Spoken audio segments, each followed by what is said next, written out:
Notre éditorialiste Laurent Bazin nous a rejoint sur ce plateau. Bonsoir Laurent. Bonsoir à vous. Alors après son accord avec Nicolas Dupont-Aignan, Marine Le Pen, on vient de le voir, était en meeting tout à l'heure à Villepinte, en Seine-Saint-Denis.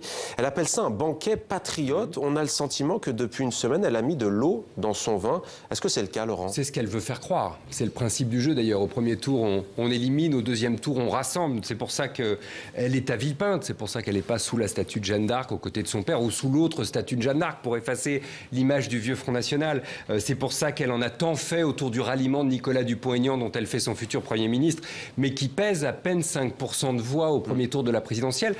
Et sur ces 5%, il y a une partie qui n'ira pas voter Marine Le Pen. Elle le sait aussi. C'est pour ça qu'elle devient moins tranchée sur l'euro également. On a lu des choses étonnantes ces derniers temps. Elle dit que l'euro n'est plus un préalable, puis elle dit que l'euro est mort, puis elle dit que la France va quand même rester dans la zone euro. C'est le point de son programme, vous le savez, qui inquiète le plus des Français. Elle devient floue sur ce sujet, et quand ça devient flou, parfois, c'est que ça ne tient pas debout. Est-ce à dire qu'elle est en difficulté?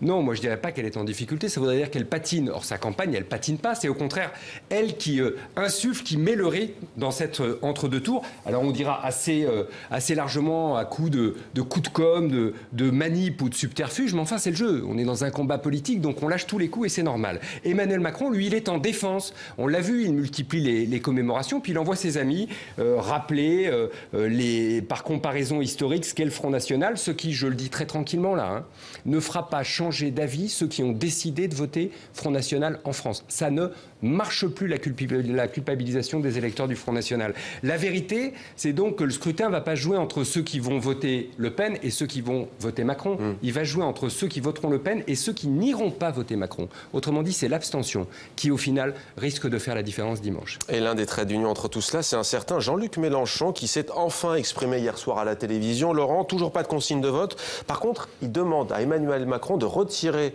sa loi travail s'il est élu président de la République. Et là, auquel cas, il pourrait lui apporter son soutien. Emmanuel Macron s'exprime en ce moment même en meeting à la Villette.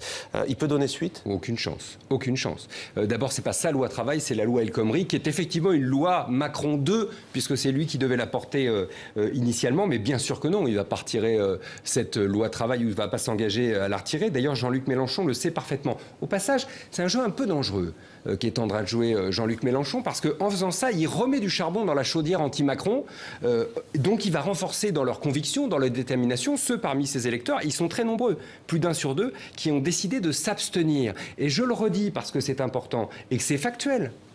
L'abstention massive, c'est la seule chose qui, dimanche prochain, peut permettre à Marine Le Pen de l'emporter.